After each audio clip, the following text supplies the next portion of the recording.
कहानी की शुरुआत में हम एक ब्लैक आदमी को देखते हैं जो आधी रात को एक सुनसान सड़क पर गुजर रहा होता है। वो रास्ता भटक गया था, इसलिए वो फोन पर किसी से एड्रेस पूछ रहा होता है। तभी अचानक एक सफेद कार उसका पीछा करने लगती है और जल्दी उस ब्लैक आदमी को पता चल जाता है कि कोई उसका पीछा कर रहा है।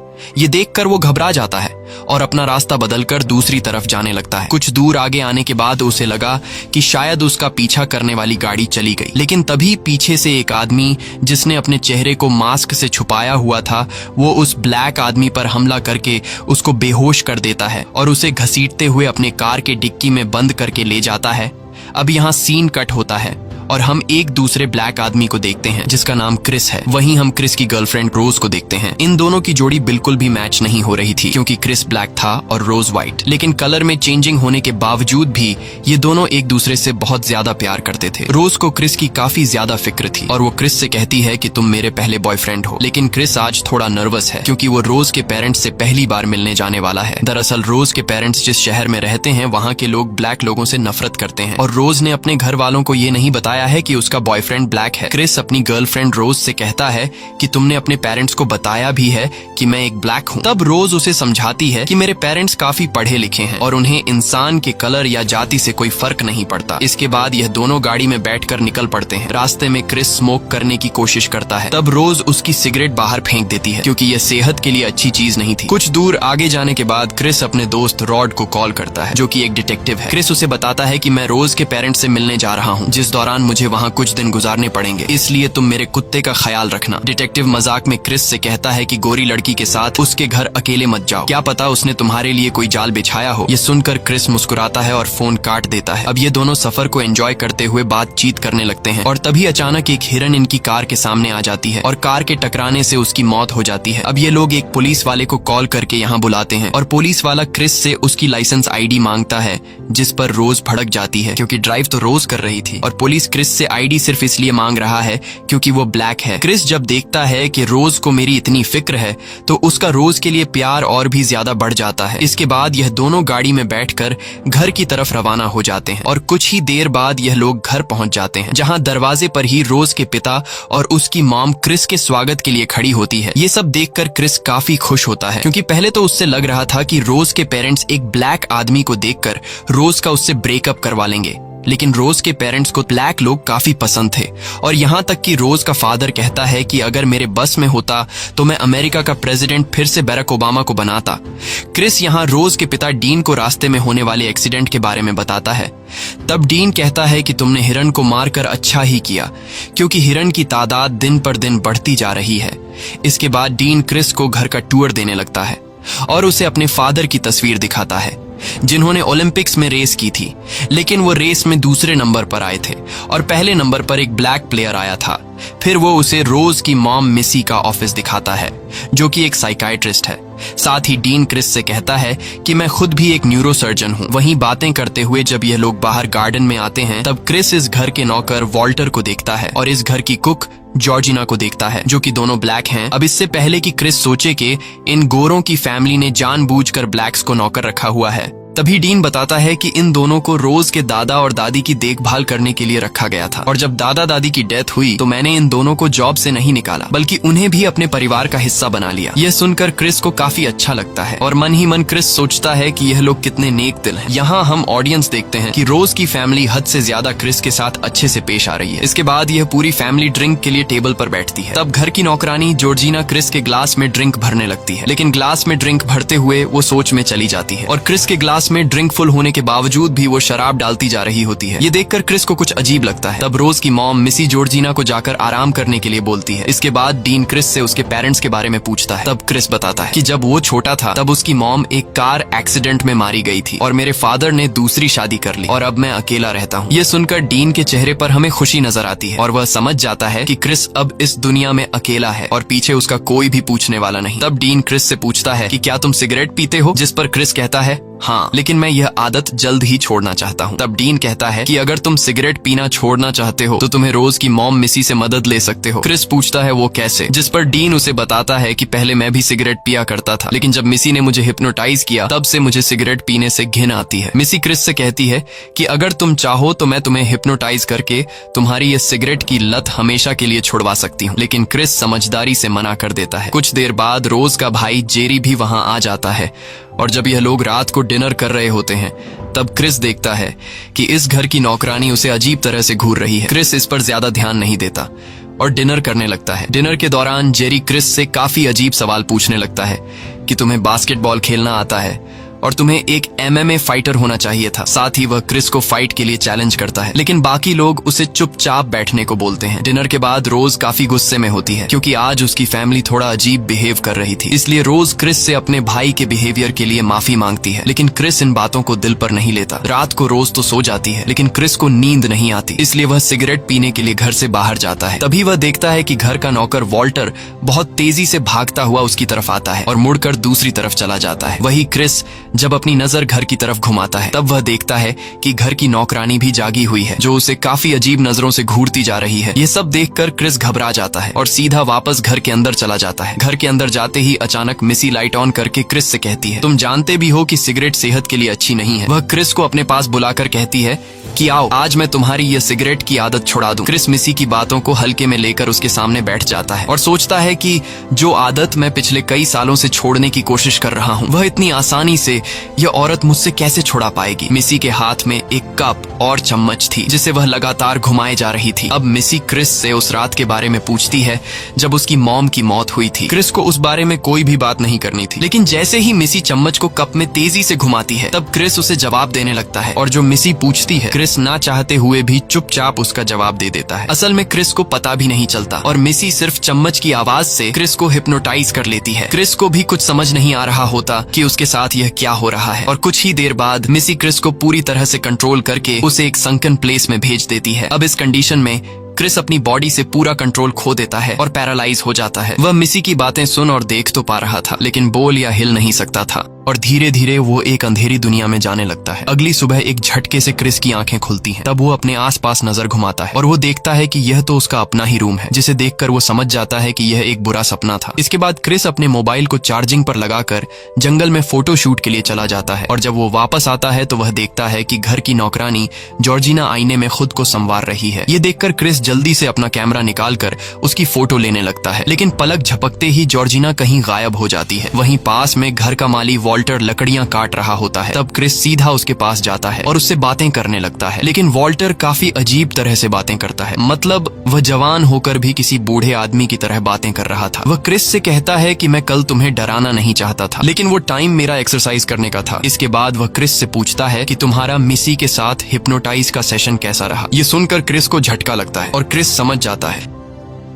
कि कल रात जो कुछ हुआ था वह कोई सपना नहीं था, बल्कि रियल में मिसी ने उसे हिप्नोटाइज किया था। ये सब जाकर वह सीधा रोज को बताता है कि तुम्हारी मॉम ने कल रात मुझे हिप्नोटाइज किया था और अब मुझे सिगरेट के बारे में सोचकर भी उल्टी आ रही है। अब इनकी यह बातें चल ही रही होती हैं कि बाहर से गाड़ियों के शोर की आवाज आती है। तब हम देखते हैं कि उनके घर पार्टी के लिए बहुत सारे अमीर लोग आए हैं और वह सभी वाइट लोग होते हैं। लेकिन यहाँ हमें एक अजीब बात देखने को मिलती है कि वो लोग यहाँ के नौकर वॉल्टर को गले लगा रहे होते हैं। जब वह लोग क्रिस को देखते हैं तो सभी क्रिस के पास आते हैं और क्रिस से अजीब अजीब सवाल करने लगते हैं। साथ ही वो लोग क्रिस की बॉडी शेप की तारीफ करते हैं और उसकी बॉडी पर हाथ फेरकर उसे फील करने लगते हैं। ये सब देखकर क्रिस को काफी अजीब लगने लगता है। वहीं क्रिस को इन सब के बीच एक अपने जैसा ब्लैक लड़का दिखाई देता है, जिसे देखकर क्रिस सीधा उससे मिलने जाता है। ये आदमी अपना नाम लोगन बताता है और जवान होने के बावजूद उसने किसी बूढ़े की तरह कपड़े पहने हुए थे। वहीं लोगन की पत्नी भी आ जाती है जो कि एक वाइट थी और लोगन से वह उम्र में करीब 30 साल बड़ी थी। यहाँ हम एक चीज नोटिस करते हैं कि यहाँ क्रिस के अलावा जितने भी ब्लैक लोग हैं उन सभी ने अपने सिर को छुपा कर रखा है। यहाँ का माली वॉल्टर जो हमेशा हैट पहनता है, लोगन ने भी वैसी ही हैट पहनी हुई है और इस घर की नौकरानी जॉर्जिना ने भी अपने बालों से माथे को छुपा रखा है। वेल, इसके पीछे क्या रीजन है ये तो हमें आगे ही पता चलेगा। कुछ देर बाद क्रिस मिलता है जिम हडसन नाम के एक आदमी से, जो कि एक आर्ट गैलरी का ओनर है और वह क्रिस के खींचे हुए फोटोज की तारीफ करता है। हडसन बताता है कि वह भी एक फोटोग्राफर बनना चाहता था, लेकिन एक बीमारी की वजह से वह अंधा हो गया है। इसके बाद क्रिस वापस ऊपर अपने कमरे में जाता है और हम देखते हैं कि उसके जाते ही सभी लोगों ने बात करना बंद कर दिया और ऊपर क्रिस को देखने लगते हैं, जैसे कि वो लोग सिर्फ क्रिस को दिखाने के लिए ही बातें कर रहे थे। क्रिस कमरे में देखता है कि उसका मोबाइल कोई बार बार चार्जर से निकाल रहा है और उसे लगता है कि शायद ये जॉर्जिना का काम है। कुछ देर बाद जॉर्जिना आती है और वह क्रिस से माफी मांगती है कि शायद कमरे की सफाई करते हुए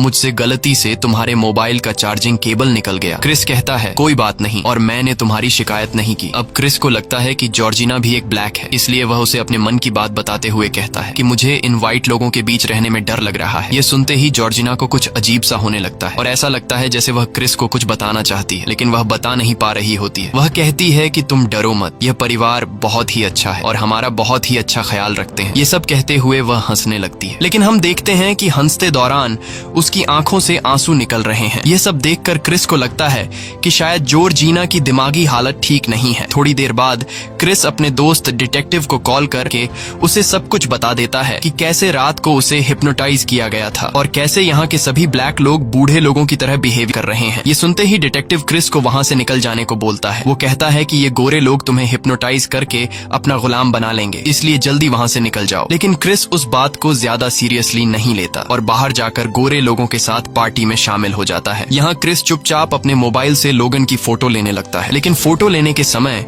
उसके मोबाइल की टॉर्च ऑन हो जाती है और फ्लैश के कारण लोगन को कुछ हो जाता है। उसके नाक से खून निकलने लगता है और वो गुस्से में क्रिस पर हमला कर देता है। हमले के दौरान वो बार बार क्रिस से कहता है कि यहाँ से भाग जाओ। ये सब सुनकर क्रिस समझ जाता है कि यहाँ जरूर कुछ गड़बड़ है। इसके बाद सभी लोग लोगन को एक रूम में ले जाते हैं और कुछ ही देर बाद वो बिल्कुल ठीक हो जाता है और सभी लोगों से माफी मांगता है जो कुछ अभी उसने कुछ देर पहले किया। डीन क्रिस को तसल्ली देते हुए कहता है कि तुम डरो मत, लोगन एक बीमारी का शिकार है और वो मोबाइल के फ्लैश को देखते ही उसे मिर्गी के दौरे पड़ते हैं। लेकिन क्रिस अभी भी डरा हुआ था, इसलिए उसकी गर्लफ्रेंड रोज उसे एक नदी के किनारे ले आती है, जहाँ क्रिस रोज को बताता है कि उसे यहाँ बिल्कुल भी अच्छा नहीं लग रहा, इसीलिए हमें यहाँ से जाना चाहिए। लेकिन रोज उसे कहती है कि मैं तुम्हारे साथ हूँ, यहाँ तुम्हें कुछ भी नहीं होगा, बस कुछ दिन इंतजार करो और फिर हम यहाँ से चले जाएंगे। ये कहते ही रोज क्रिस को गले लगा लेती है। तब क्रिस रोज की बात मान लेता है, ये सोचते हुए कि वैसे भी मुझे अपनी जिंदगी रोज के साथ बितानी है और यहाँ जो कुछ भी हो रहा है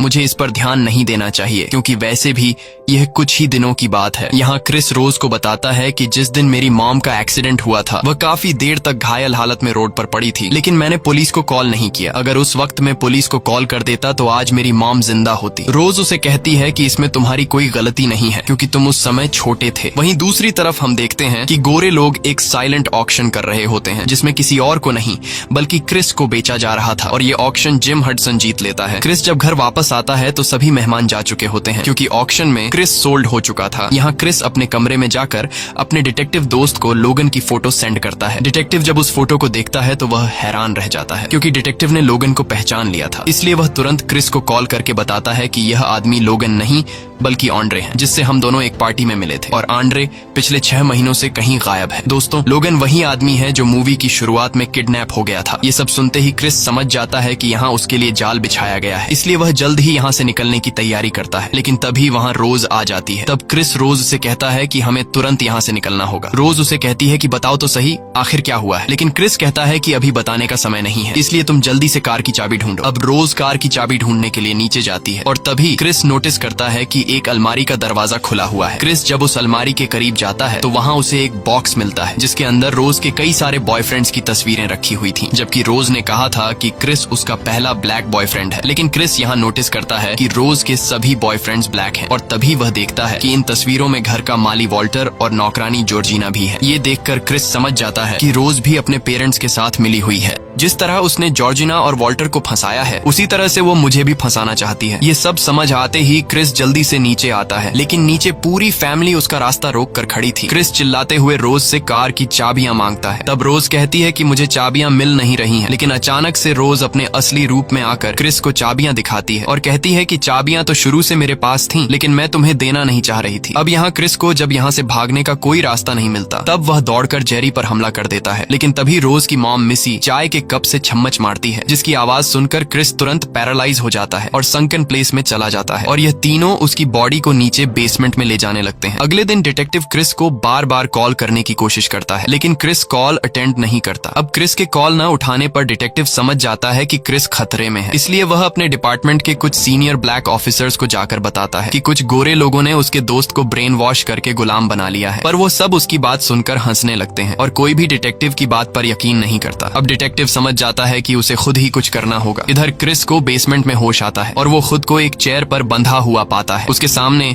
एक ओल्ड टीवी था जिसमें रोज के दादा की वीडियो टेप चलने लगती है, जो बताता है कि उसके परिवार ने एक ऐसा तरीका निकाल लिया है जिससे इंसान बूढ़ा होने के बाद फिर से जवान हो सकता है, यानी कि वो किसी इंसान के दिमाग को किसी दूसरे इंसान की बॉडी में ट्रांसप्लांट कर सकते हैं। इसके बाद टीवी पर वही कप और चम्मच का साउंड आता है, जिससे क्रिस पैरालाइज होकर संकन प्लेस में चला जाता है। अगले दिन टीवी पर जिम हडसन दिखाई देता है, वह आदमी जिसने क्रिस को ऑक्शन में खरीदा था। हडसन कहता है कि वह यहाँ क्रिस के सारे डाउट्स क्लियर करने आया है ताकि उनका प्रोसीजर अच्छे से हो सके। वह बताता है कि इस प्रोसीजर के 3 स्टेप्स होते हैं। पहला, किसी ब्लैक आदमी को हिप्नोटाइज करके संकन प्लेस में भेज दिया जाता है। दूसरा, जब वो हिप्नोटाइज हो जाता है और उसका अपनी बॉडी पर कोई भी कंट्रोल नहीं होता, तब उसे ब्रेन ट्रांसप्लांट के लिए तैयार कर दिया जाता है। और तीसरा, उसके सिर में किसी गोरे इंसान का दिमाग डाल दिया जाता है, जो कुछ टाइम बाद तुम्हारे साथ होने वाला है। मेरा दिमाग तुम्हारे सिर में ट्रांसफर कर दिया जाएगा और तुम्हारी बॉडी पर मेरा कंट्रोल होगा। अब जाकर हम ऑडियंस को सारी सच्चाई का पता चलता है,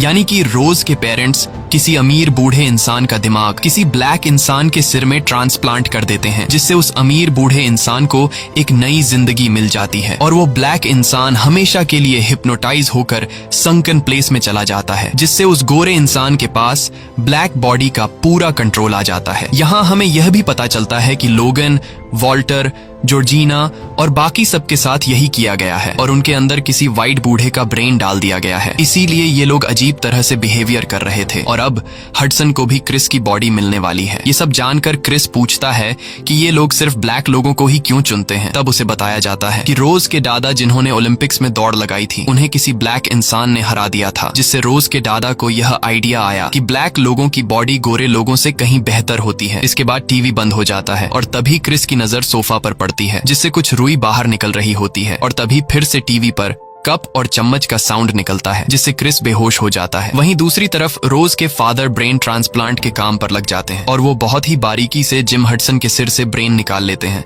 और क्रिस के सिर में ट्रांसप्लांट करने के लिए रेडी कर देते हैं। अब बारी थी क्रिस को ऑपरेशन थिएटर में ले जाकर उसके सिर में हडसन का दिमाग लगाने की, इसलिए रोज का भाई जेरी क्रिस को लेने के लिए आता है और वह क्रिस के हाथ खोलकर जैसे ही दूसरी तरफ मुड़ता है, तभी पीछे से क्रिस किसी भारी चीज से उसके सिर पर वार करके उसे बेहोश कर देता है। यहाँ हमें पता चलता है कि जिस सोफे पर क्रिस बैठा हुआ था, उसकी रुई उसने अपने कान में ठूंस ली थी, जिस वजह से कप और चम्मच वाली आवाज उसे सुनाई ही नहीं दी और क्रिस बेहोश होने का नाटक कर रहा था। वहीं डीन अपने बेटे को ढूंढने के लिए बाहर आता है कि इतने देर से वह क्यों नहीं आया, पर तभी क्रिस एक हिरण का स्टैच्यू उठाकर सीधा डीन के पेट में घोंप देता है, जिससे डीन की वहीं पर मौत हो जाती है। अब क्रिस यहाँ से भागने के लिए जैसे ही मेन डोर पर पहुंचता है तो वहां मिसी खड़ी होती है और मिसी समझ जाती है कि क्रिस हिप्नोटाइज नहीं हुआ है, इसलिए वह टेबल पर रखा चाय की प्याली और चम्मच की तरफ दौड़ती है। लेकिन उससे पहले कि वह इस चम्मच और प्याली को उठा पाती, क्रिस प्याली को धक्का देकर तोड़ देता है। अब चम्मच और प्याली के बिना मिसी कुछ भी नहीं कर सकती थी, इसलिए मिसी एक स्क्रू ड्राइवर से क्रिस पर हमला करती है, लेकिन क्रिस उसका वार रोक लेता है। क्रिस मिसी पर काफी गुस्सा था और वह उसी स्क्रू ड्राइवर को मिसी के सर में घुसाकर उसे मार डालता है। अब क्रिस बाहर जाने ही वाला था कि रोज का भाई जेरेमी होश में आ जाता है और वह क्रिस पर अटैक कर लेता है, लेकिन क्रिस स्क्रू ड्राइवर से उसके पैर पर वार करता है, जिससे वह बुरी तरह से घायल होकर नीचे गिर जाता है और क्रिस उसके सर पर कई बार वार करके उसे बेरहमी से मार डालता है। वहीं रोज ऊपर अपने रूम में हेडफोन लगाकर गाने सुन रही थी और इंटरनेट पर अपने अगले शिकार की तलाश कर रही थी। उसे कुछ खबर नहीं होती कि बाहर क्या चल रहा है और बाहर क्रिस चुपचाप गाड़ी में बैठकर यहाँ से निकलने लगता है। पर थोड़ा आगे जाते ही क्रिस की कार घर की नौकरानी जॉर्जिना से टकरा जाती है, जिसकी आवाज रूम में बैठी रोज सुन लेती है। अब क्रिस अगर चाहता तो वह यहाँ से निकल सकता था, लेकिन क्रिस ऐसा नहीं करता। वह जॉर्जिना को इस तरह घायल हालत में छोड़ना नहीं चाहता था, क्योंकि बचपन में जब उसकी मॉम का एक्सीडेंट हुआ था तो उसकी मॉम भी जॉर्जिना की तरह सड़क पर पड़ी हुई थी, लेकिन क्रिस ने कुछ नहीं किया।